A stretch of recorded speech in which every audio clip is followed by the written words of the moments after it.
このエピソードはライブポッドキャストを編集したものです。ライブポッドキャストは YouTube 春の日本語でやっています。リアルタイムで見たい方はぜひライブも見に来てくださいね。それではスタート。スペイン・モロッコ旅行の話。はい、今日はねモロッコスペイン旅行の話をしたいんですけれども、モロッコに行ったのは4月の1日とか、もう結構もう2ヶ月ぐらい経つの。マジ信じられない。はい、4月1日から9日間の旅行でしたね、モロッコ。皆さんモロッコ行ったことある？てかどこにあるか知ってます？モロッコ。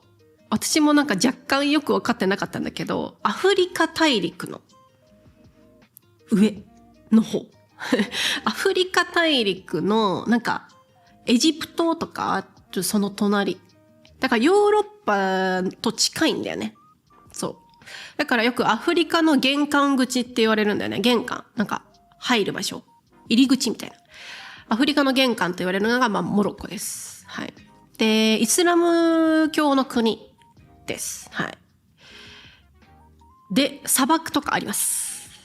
で街の雰囲気は街の雰囲気というかアラジンとかアラビアンナイトみたいなのがやっぱモデルになってるのがモロッコですよね。はい、全然違うんだけど全然アラジンの世界と全然違うんだけど、はい、あれがモデルになってるようなのがモロッコですね。はい。でなんで今回のモロッコに9日間もね行ったかというとですね、この南都でその日本語勉強中のモロッコ人と友達になりまして、そうで彼はもう日本語超上手なのね。そうでモロッコに帰ると、そのラマダンがあったな。ラマダンイスラム教の断食の時ですね。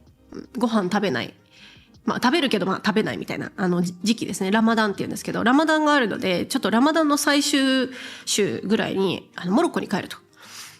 でなんかノリでね、なんとなくみたいな、うちらも行きたいなみたいな、モロッコ行きてえなみたいなことを言ってたら、いいよみたいな、超優しくていいよみたいな、案内するよみたいなことを言ってくれて、なんか急遽モロッコに行くことが決まりました。4人で行きましたね。はい、その日本語学習チームと私みたいな4人で行ったんですけど、まずね着いたのがフェスという街。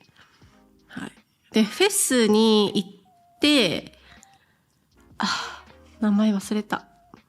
なんだっけ、シェフシャウエンっていう街に行って、またフェスに戻って、次に、メルズーガ砂漠、サハラ砂漠ですね。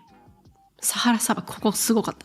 サハラ砂漠に行って、そして、マラケシュに戻るってことですね。マラケシュに行ってマラケシュから帰るっていう結構長旅だったんですよ。移動距離も結構多くて、はい。でなんかね、もうね一言では表せないのよ、モロッコの印象は。もうね、異世界。マジで異世界だった。何が異世界なのって思うと思うんですけど、なんか全てですね。まず、イスラム教の国に行ったことが私はなかったんですよね。はい。だから、なんか、人や文化、服装とか全部違うんですよね。で、食べ物とかももちろん豚肉ないし、食べ物の、置いてある食べ物全部ハラルですね。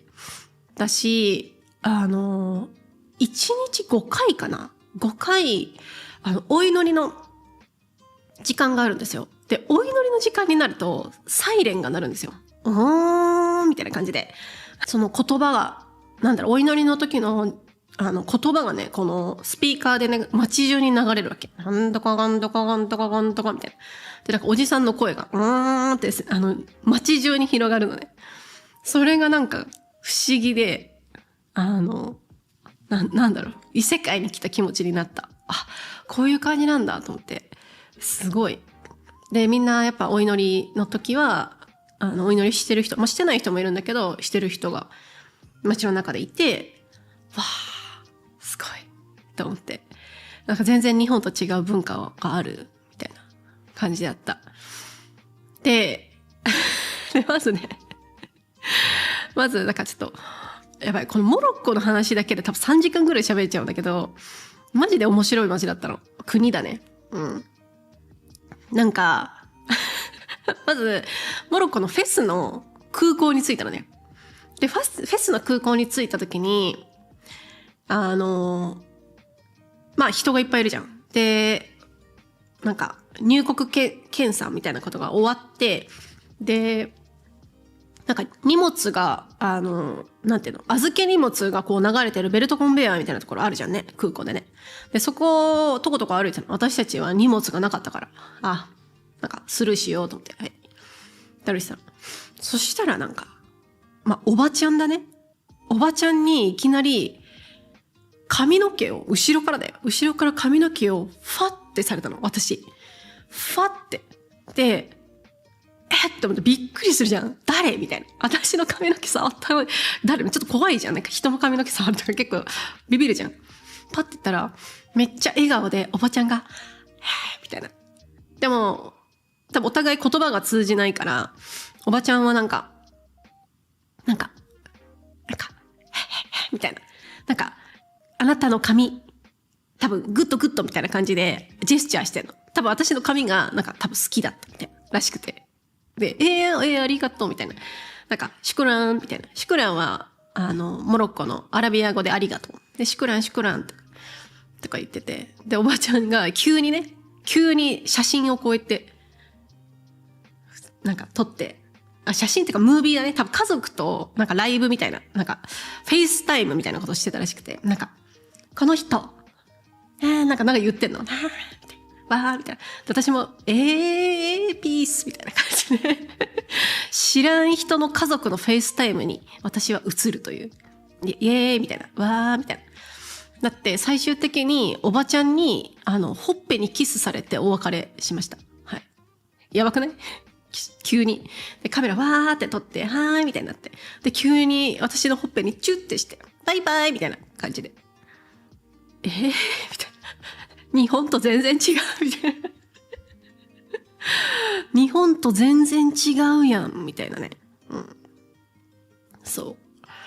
まあ、それが私が、モロッコにたどり着いて一番最初のエピソードですね。はい。おばちゃんにナンパされるみたいな。うん。はい。何だったんだろうみたいな感じですけど、まあ、変な人ではなかったと思う。普通のおばちゃんだったからね。はい。で、知らないおばちゃんに急にほっぺにチューされてお別れするって。はい。で、なんかすげえな、みたいな感じで、外に出たら、なんか外に出た瞬間に、なんか、たくさんの人たちが待ってるのね。で、たくさんの人たちが、なんか、わーみたいな。で、泣いてる人とかもいるの。なんか、本当に、超泣いてる人とかもいて、なんか、はーみたいな。で、ビデオとか撮ってて、なんか、みたいな。うちらセレブじゃねみたいな。うちらなんかスターみたいな。あれ、うちらスターみたいな感じで、なんか迎えられてるみたいな状況だったの。何みたいな。なんでこんななってんのみたいな。みたいな。みんな、はーってなってて。でももちろんうちらじゃないよ。もちろん。うちらじゃなくて、何みたいな。なんか、ちょっとスター気分になって、みたいな。何みたいな。そしたらどうやら、その時に、メッカから帰ってきた人たちの飛行機が同じ時間ぐらいに空いてたらしくて、そのメッカから帰ってきた人たちを迎える家族とか親戚が集まってて、その空港の周りにね。で、みんな泣いたり、ハグしたり、なんか、ミントティー配ってたりみたいな、なんか自由なことしてて、その間うちらはなんか、失礼いたします、みたいな。失礼いたします、つって、ちょっと通ります、みたいな感じで行って、マジなんか異文化を感じました。はい。で、まだこのモロッコにたどり着いたエピソードがまず長くてすみませんなんだけど、なんか、で、フェスの宿まで車でまあ30分ぐらい。だからタクシーが来てくれるのね。ピックアップで迎えに来てくれるって言って。で、名前が書いてある。で、その名前の紙を持ってるって、ね、いう話だったのね。でもいくら探しても自分たちの名前が書いてある紙がないわけよ。そのなんか人がいっぱい泣いたり笑ったりしてるエリアに自分たちの名前がないわけよ。あれみたいな。あれみたいな。やばいぞ。見つからないみたいな。で、なんかいろんな人にちょっとすいませんみたいな感じで聞いてたら、見つけたのね。うちらのドライバーさんをね。うん。でも、どう見ても紙に全然違う人の名前書いてあるの。合ってるみたいな。うちらこの人の名前全然違いますけど、みたいな。なんか全然違う人の名前をこうやって持ってるの。でもうちらみたいな。なんか、あなたたちをピックアップしに来ましたみたいな。みたいな。まあでも確認したら私たちのドライバーさんで、まあ乗るかみたいな。ちょっと不安。合ってるよねみたいな感じで、乗るじゃん。で、なんか、なんだっけね。ドライバーさんがね、まずね、運転し始めたんだけど、シートベルトしてないのね。ドライバーがだよ。運転手さんが。うん。不安じゃん。大丈夫？シートベルトしてないんだけど、みたいな。ね。で、私がシートベルトしようと思ったんだけど、シートベルトがね、なんか壊れてるのね。まず。で、あれみたいな。シートベルト全然できないみたいな。で、なんかフランスの時は、フランスだと必ずシートベルトするし、まあ日本でも必ずシートベルトを最近かなり厳しくなってて、しなきゃいけない。で、ドライバーは必ずしなきゃいけないっていうのが自分たちの中の、頭の中のルールだったから、ちょっと不安だったのね。で、私のシートベルト、壊れてる。みたいになってたら、そのドライバーさんが、なんかシートベルトなんてしなくていいみたいな。みたいな。アラビア語でなんか言ってる。みたいな。そう。っていう。逆にしなくていいってどういうことみたいな。してくださいとは言われたことはいっぱいあるけど、シートベルトしなくていいとは言われたことないから。はい。で、そのドライバーさんは、シートベルトせずに、ずっとこう携帯を見てんの。で、ドライブしてんの。ずっと。危ないじゃん。でも超うまいの。そのドライビングスキル超うまくて、なんかその画面見てんだよ。スマホめっちゃ見てんのに、なんかちゃんとドライブしてんのね。なんみたいな。天才すごいみたいな。で、なんか、信号でこう、運転手さんが止まったら、その隣の車が知り合いだったらしくて、その隣のドライバーさんに話しかけるの。遠くに。おーいみたいな。で、なんかお話しして。で、信号が青になったら、バイバイみたいな感じで。また、自由すぎてやべえみたいな。うん。超おもろい。なんか最初からもう面白かった。うん。まあなんかモロッコ人の友達に聞いたら、まあ、シートベルトをすると、なんかその運転スキルになんか自信がないみたいな。ね。で、なんかシートベルトすると多分あなたの運転が怖いみたいな感じになっちゃうから多分、いや、しなくていいよみたいな。俺上手いからみたいな、多分そういうんじゃないのかなみたいなことを言われましたね。はい。なんか、私の知らない世界でた。そう、最初からね。はい。そう。そんな感じ。でもね、今度ね、Vlog 作る。ちょっと今忙しくてあんまり時間作れてないんだけど、Vlog をね、作ろうと思う。はい。うん。やばいよ、もう。あと30分なのに、モロッコ話あと3時間ぐらいしたい。楽しすぎたのよ、モロッコ。で、そう、ちょっとコメント見るね。ちょっと全部乗れないけど、ラクダに乗りましたか？はい。乗りました。ラクダ乗った。写真をインスタグラムに私アップしてるからぜひ見てみてください。ラクダ話もすごいよ。てか、ラクダが超可愛くて。超可愛いけど、超臭い。うん。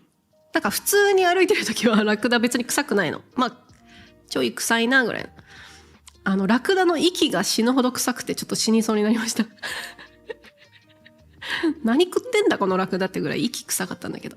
でも超可愛かったですね。はい。超可愛かった。うん。でもその、サハラ砂漠？そのメルズバサハラ砂漠っていうのはなんか、でっかいアフリカの砂漠で、エジプトとか他の国までこう、またがっている砂漠。で、そこの、モロッコのエリアにメルズガ砂漠というエリアがなってるのね。ポイントね。はい。そこまでは、フェスの街からだいたい車で7時間の、ロングドライブでしたね、本当に。7時間ずっとまっすぐ、死ぬほど綺麗な自然を見ながら、本当に綺麗な自然だった、ずっと7時間。いろんな景色があって、で、砂漠になって、で、ラクダに乗って、すごくいい体験だった。で、砂漠の真ん中の、テントみたいな、あるのよね。そう。で、そこに泊まって、で、朝3時に起きて、星空を見ようって言って。そう。朝3時に起きて星空見て、朝5時の日の出を見ようっていう話だったのね。うん。まあ、これもすごかったの。朝3時起きた時に超風強くて、本当に風強かったの。吹き飛ばされるレベルの風の強さで、で、大丈夫かみたいな感じだったんだけど、とりあえず行こうっつって。で、砂漠の中を4人で一列になってこうやって歩くんだけど、もちろん明かりがないわけ。ね、真っ暗なの。真っ暗。で、その携帯のライトをつけて歩くんだけど、風が強くて、砂漠じゃん。だからもう砂嵐がすごかったのよ。もう、私はそのモロッコの伝統的な服を借りて、その場所で。で、寒いからと。借りて、フードをバッて被って、で、なんていうの、ターバンみたいなやつを顔に巻いて、で、息したら砂を吸っちゃうから、そのスカーフでターバンみたいなやつで口を隠しながら、進むのね。そう。で、裸足で歩いていくんだけど、砂がすごく冷たいの。ね、砂がすごく冷たいから足も超冷たくなって、もう寒いし、風強いし、で、砂漠だからうまく歩けないじゃん。で、もう風も強いから、前に進むのが大変で、私はここで死ぬのかみたいな。星空を見るために私はここで死ぬんかってね、思いながら歩いて、そう。で、ここの星が綺麗だから見ようって言って、電気パチって消したら、やばい。なんていうの？ミルキーウェイ、銀河が見えんの。見たことある？肉眼で銀河。見たことある？私なくて。マジビビった。道になってんの、ちゃんとわーって。で、流れ星も普通に見える。ピュンピュンピュンピュンって流れ星があって。信じられない景色。星空。あんなに綺麗な星空見たことないっていうぐらい綺麗だった。これね、写真をインスタグラムに載せてて、ちゃんと写真に写ってるから。星空が。ぜひ見てほしいですね。そう。でも星空を見ながら私はもう死にそうだったの。もう HP 残り10みたいな。もう、はるかちゃん死ぬみたいな感じだったの。でも、日の出を見なきゃいけない。ね。日の出ですね。で、日の出を見るには、高いところに行かなきゃいけないから、砂丘？英語でデューンって言うけど、その砂の山の上まで登らなきゃいけないっつって。これが大変だったね。風強いでしょ？山なんて登れないのよ。砂だから全部。もう足がもう、持ってかれちゃうのよ、砂に。だから、上がっても上がっても全然上に登らないみたいな。で、もう私、もう無理ってなって、一番上に行くの、あと多分、10歩で一番上に行けるっていうところで私はギブアップした。無理。この10歩がきつすぎて、ちょっとごめん無理だって言って、その手前で座って、丸くなりながら、もうできるだけ風に砂が当たらないように丸くなりながら、日の出を待って。そう。で、日の出を見て、これも写真をね、インスタグラムにアップしてますから、とっても綺麗な日の出を見ることができました。頑張ってよかった。でもすごかった。大変だった。そう。ね。はい。そんな感じでね、砂漠に行って、めちゃめちゃ楽しかったですね。はい。はい。じゃあちょっと、コメント。旅行する前に知っておけばよかったことっていうのをお願いします。モロッコ。なんだろうね。なんだろう。いや、なんか、夜超寒い。で、昼暑い。だから、服装が結構困るかもしれない。って思いましたね。で、今話した通り、砂漠に行く人は、かなり、風が強くて、っていうパターンがある。天気が悪い時も結構あるから、必ずこのスカーフというか、を持ってった方がいいと思う。口を押さえられる何かハンカチとかを持っていくともっといいと思う。はい。とかかな。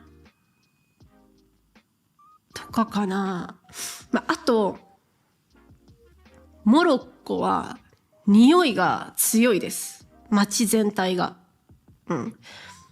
なんか何の匂いかって言われるといろんな匂いがするんですよ。まず、モロッコはかなり肉料理が多くて、で、肉も、ラムとか、あと、羊ね。羊、ヤギ、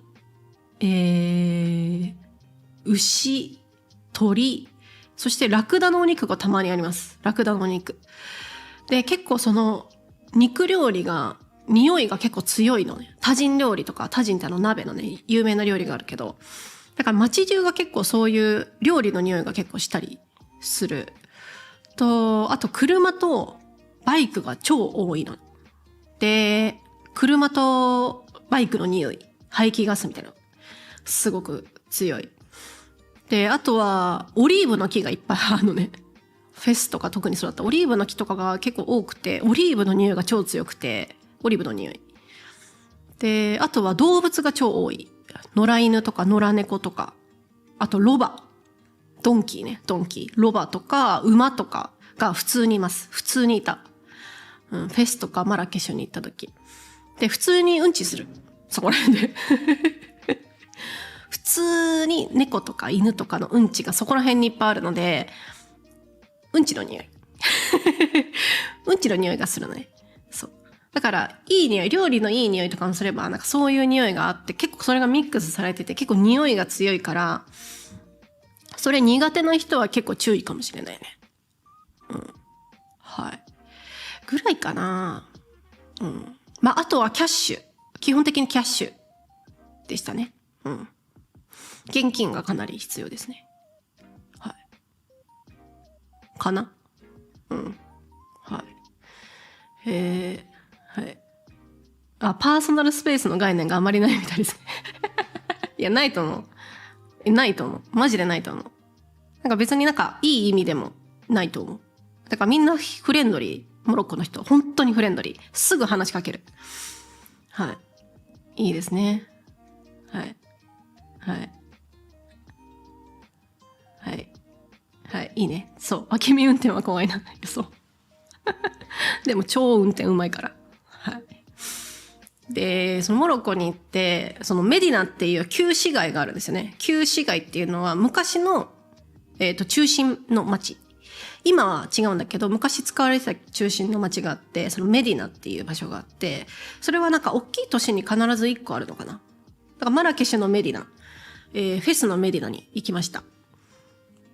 で、そのメディナはザ・アラビアンナイトみたいな、ザ・アラジンみたいな感じで、もうこんな細い道にいろんなお店がバーってあって、上になんかこう、洗濯物が吊り下がってたりみたいな。で、壁があって、なんか迷路みたいになってる。本当に迷路。Google マップもうまく使えないぐらいの迷路になってるんですよ。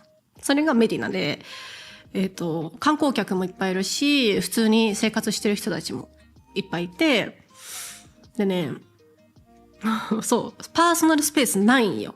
モロッコの方。だから、歩いていると、もう何回話しかけられたか分かんない。お店の人もそうだし、すれ違うモロッコの人たち。で、ニーハオ、ニーハオ、ニーハオ、ニーハオみたいな。基本的にニーハオ。ニーハオ、ニーハオとか言われて。でたまに、こんにちはみたいな感じ。とか、貧乏、貧乏とか言う人がいて。とか、ね、はせよっていう人もいましたね。はい。で、なんか、ちょっと店に入る。あ、このお店可愛いなっつってちょっとお店に入ると、もう全力でセールスに来るのよ。ね。すごい。買わないことが気まずくなるみたいな。そういう感じで。すごいなよ、みんな。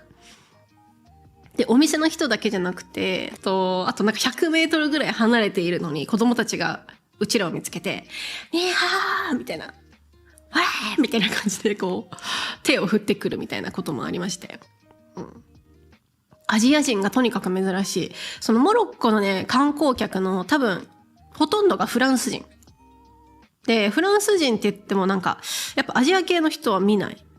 ほとんど白人さんが多かったね、観光客は。多分イギリスとかスペインから来てる感じかな。アジア人マジで見ない。アジアの顔ね。って感じだったから、多分超珍しかったんだと思う。そう、話しかけられまくりましたね。本当に。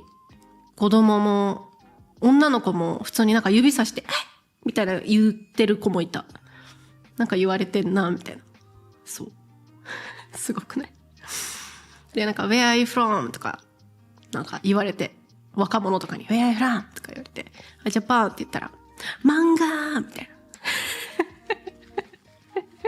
な。I like 漫画みたいな。ナルトみたいな。ありがとうございますみたいなことをみんな言ってくるみたいな。忙しかったですね。マジで。カオス。そう。で、なんかみんな、なんか観光してるんだったら、なんかここら辺は迷路だからなんかおすすめのお店教えてあげるよって言って声かけてくる人もいるんだけど、大体そういう人についていくとチップ取られる。ね。っていう。なんか先に行って、チップ取るんだったら先に行ってみたいな感じで結構、でもボランティアみたいな感じで普通に親切心で案内してくれる人もいる。みたいな。だからいろんな人に声かけられるんだけど、わかんない。どの人が本当に親切心でやってるのか、どの人がお金を目的なのかもわかんない。みたいな。そう。感じだった。そう。いやー、本当にすごかったね。すごかった。いろんな人に話しかけられて、いろんなお店に連れて行かれて、なんか、いろんなものを、おかげでいろんなものを見たし、っていう。マジで異世界でしたね。はい。フランス人はモロッコに行くのは好き。そうだね。やっぱ近いしね。そう。料理も美味しかったですね。タジンとかクスクスとか、なんかいろいろ有名な料理を食べたけど、個人的に一番好きだったのは、モロッコサラダ。トマトとキュウリとオリーブを混ぜたモロッコサラダがすごい好きでしたね。野菜美味しかった。で、オレンジジュースが、ホテルに行くと毎朝オレンジジュースが出るんだけど、めっちゃうまい。やばい。本当に美味しかった。本当に美味しかった。こんなに美味しいオレンジジュース飲んだことない。っていうぐらい美味しかった。そう。基本的にね、フルーツとか野菜とか美味しかったね。はい。魚も美味しかったですね。ご飯は美味しかった。まあでもちょっと、重い感じはある。味付けとかも結構味が濃いめな感じがしたから、ちょっとなんか、重いなっていう感じはあったけど、はい、美味しかったですね。はい、モロッコね、一度行ってみると人生変わります。マジで。なんか海外行って人生変わるよみたいなやついるじゃん。ね、ちょっと、いや、そんなわけねえじゃんって思うじゃん。ね、海外行ったら人生変わるから行った方がいいみたいな。モロッコは行った方がいいかも。なんか、そこら辺の道で普通に昼寝してるおじさんとかいるのね。なんか全然仕事してないのみんな。で、しょっちゅうなんかティータイムみたいな感じでなんかミントティー飲んでん。で、お話ししてん。なんかこんなになんか毎日一生懸命仕事してるのがなんかバカみたいになってくる。こんなにのんびり自由に生活してる人たちがいて、何なんだろうって。なんか、日本はやっぱルールに縛られてる国じゃん。ね、ルールがすごく多くて、モロッコは反対だね。全くルールがない。まあ、イスラム教だからイスラム教のもちろんそういうのはあるけど、例えば交通ルールとか全く存在してない感じ。なんか適当にみんな渡るみたいな。信号じゃないところでも普通に渡るし、なんかルール存在してない、感じがあった。だからなんかルールや規則が多い日本人からすると、モロッコみたいな国はすごく新鮮で刺激があっていい学びになりました。もっと気楽に生きていこうとか、なんか思う。人に優しくしようとか、なんかそういう気持ちになれる国でしたね。本当に。はい。結果的に面白かった。あと猫がいっぱいいたね。本当に野良猫が見ない時はない。野良猫か野良犬どっちかいる。みたいな。で、もちろんなんかボロボロの猫ちゃんとか犬もいて、すごいかわいそう。なんか普通に歩いてると、あの子もう多分明日は生きてないかもっていう猫ちゃんとかいっぱいいた。もうこの子はもう多分、もうこの夜を多分越せないなっていうぐらい、もうボロボロの猫ちゃんとかいた。で、胸が苦しくなるけど、そういうのを見ると、まあ、どうしようもできないからさ。って思ったけど、なんか、街の人たちは、できるだけその猫ちゃんたちに、ご飯あげたりとか、家を作ってあげたりとかしてる人が結構いっぱいいて、なんか、この DV とかをされている猫ちゃんとかワンちゃんとか全く見当たらなかった。ね。で、基本的に犬も猫もフレンドリーなのね。野良猫も野良犬も結構人を怖がらない。で、人を怖がらないってことは人が優しいということだと思う。だからなんか、それもそれで素敵だなって、優しいな、モロッコの人たちって思いましたね。はい。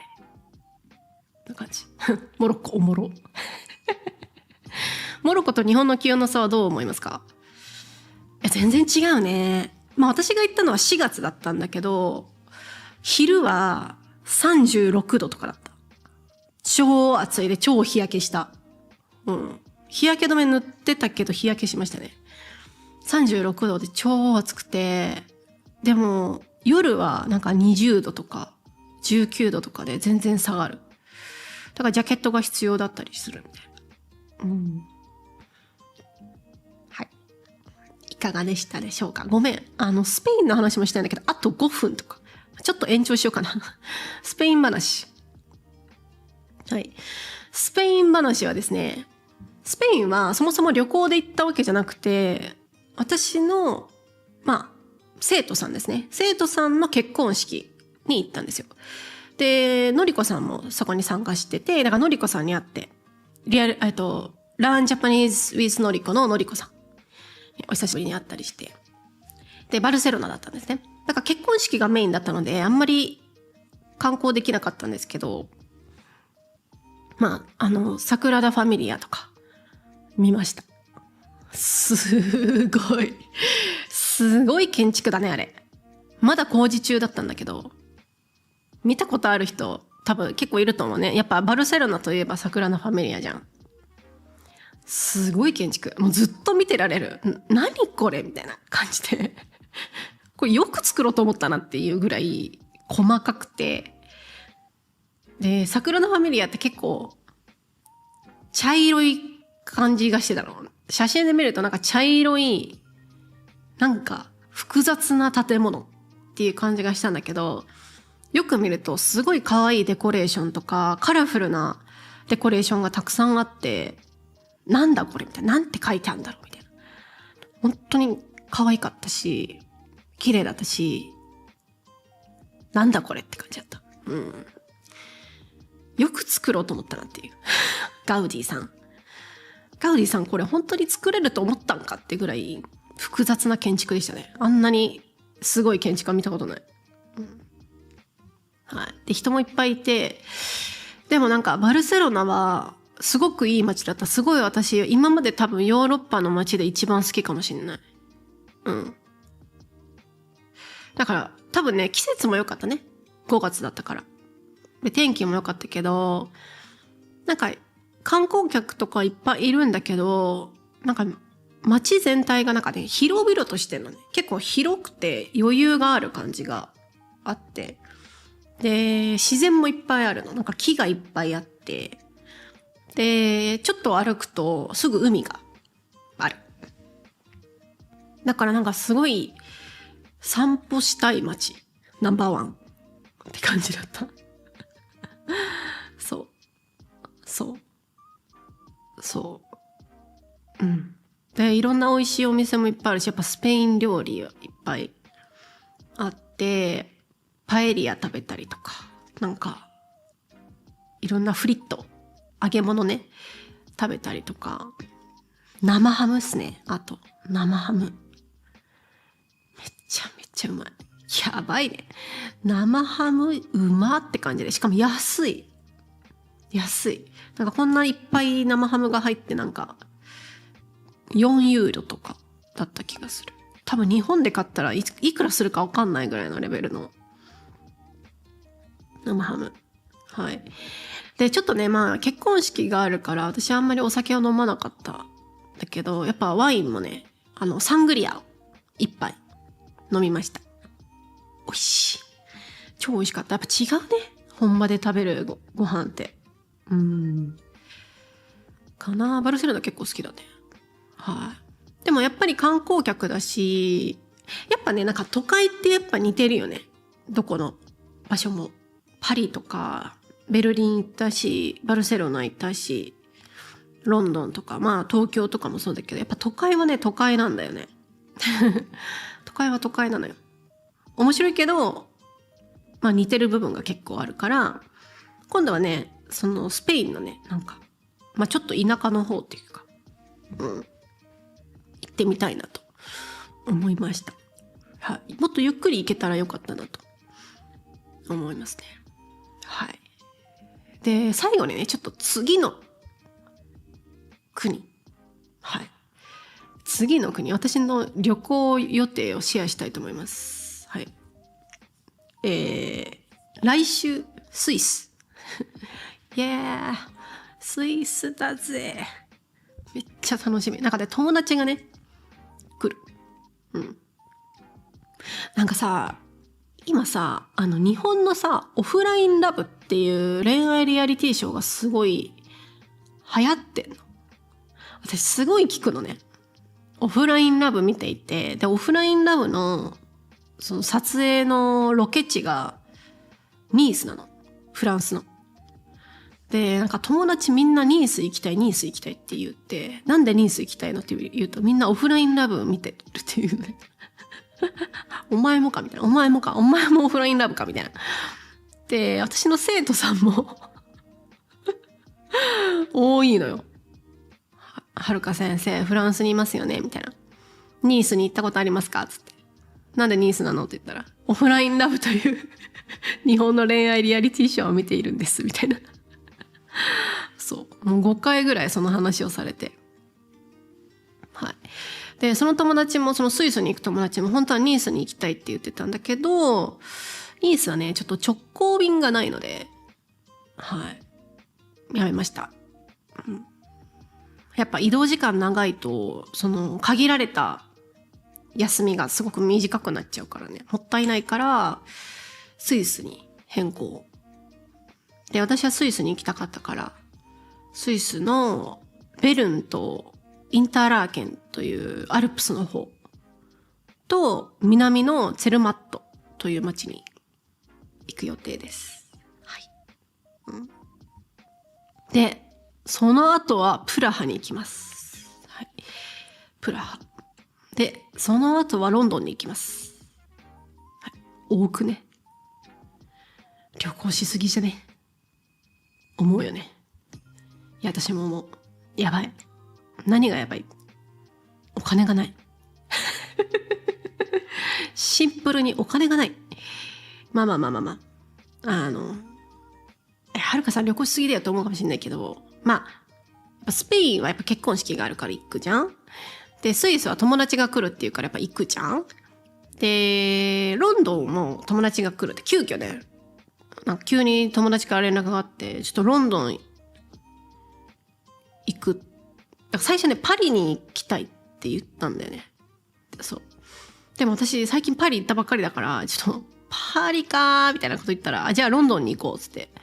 で、ロンドン行きが決まりましたみたいな。はい。大忙しい。まあね。こういう一年、今しかできないから、もう日本に帰ったらヨーロッパ旅行なんてできないから、今のうちにね、満喫しようと思います。はい、もう、だからもう、あれよ、日常生活はもう全く贅沢できませんよ。本当に。